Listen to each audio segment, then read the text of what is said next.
Para Eva es impensable coger vacaciones en verano. La facturación de su tienda durante estos meses hace que las cuentas salgan en invierno. Abre de 9 a 9, compra más género para adaptarse a la demanda y recibe más encargos.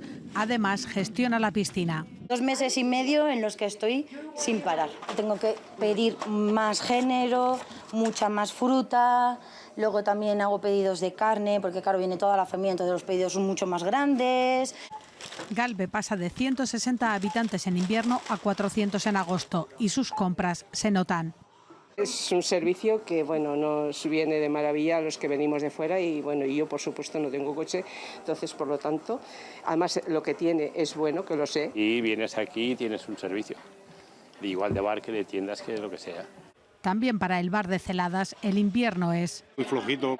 Para su responsable, lo que ingresa en verano, sobre todo en agosto, supone el 40% de la facturación de todo el año. No solo hay más gente en el bar, gestionar la piscina también ayuda. Viernes, sábado y domingo tenemos abierto de las 9 de la mañana hasta la 1 de la noche. Y vienen de Valencia, de Zaragoza, de Barcelona y vienen aquí y se tiran un mes de agosto, que es el más fuerte que hay. Bares y tiendas que luego aguantan abiertos en invierno y ayudan a mantener la población.